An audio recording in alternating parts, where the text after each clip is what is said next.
প্রত্যেক বছরের নেই এবছরও মহারাজা বীর বিক্রম কলেজ নবীনবরণ অনুষ্ঠান অনুষ্ঠিত হয় আগরতলা রবীন্দ্র শতবার্ষিকী ভবনে। উপস্থিত ছিলেন মুখ্যমন্ত্রী ডক্টর মানিক সাহা, পৌর নিগমের মেয়র দীপক মজুমদার, সমাজসেবী রাজীব ভট্টাচার্য সহ অন্যান্যরা। জোট আসবে এই দিবা স্বপ্নে যারা লাফালাফি করছে, এদিক ওদিক দৌড়াচ্ছে, ওদের সেন্ট্রাল নার্ভাস সিস্টেমই ঠিক নাই। ত্রিপুরা প্রদেশ বিজেপি কার্যালয়ে সাংবাদিক সম্মেলনে এই কথা বলেন মুখ্যমন্ত্রী মানিক সাহা। মুখ্যমন্ত্রী ছাড়াও উপস্থিত ছিলেন বিজেপির রাজ্য সভাপতি রাজীব ভট্টাচার্য।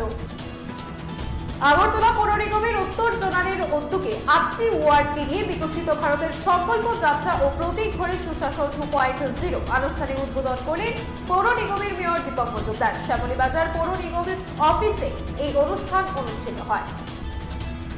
মাশরুম চাষ করে সফল জিবি এলাকার বাসিন্দা বিশ্বজিৎ সাহা বাড়িতে নিজেই তৈরি করেছেন মাশরুমের বীজ, আর নন্দনগর শেরপাড়ায় 1 কানি জমি নিয়ে তৈরি করা হয়েছে মাশরুমের বাগান।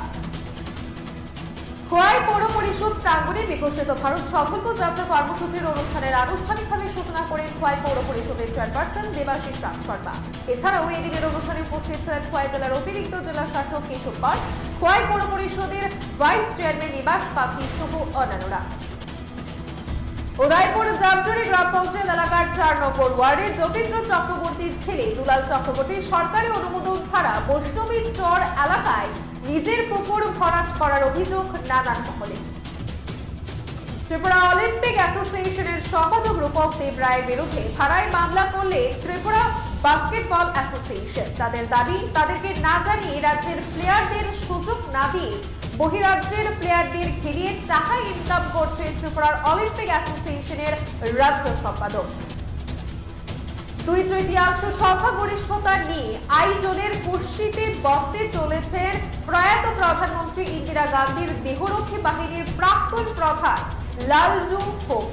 40 আসনের মিজোরাম বিধানসভায় সংখ্যাগরিষ্ঠতার জাদু সংখ্যা 21। ভারত জননগর ব্লকের পশ্চিম কলাবাড়িয়া পঞ্চায়েতে ব্যাপক আর্থিক দুর্নীতির অভিযোগ পঞ্চায়েত সচিবকে চাকরি থেকে বরখাস্ত করা হয়েছে। দক্ষিণ জেলার জেলা শাসক পশ্চিম কলাবাড়িয়া পঞ্চায়েতের পঞ্চায়েত সচিব অনাথ পালকে বরখাস্তের নির্দেশ দিয়েছেন।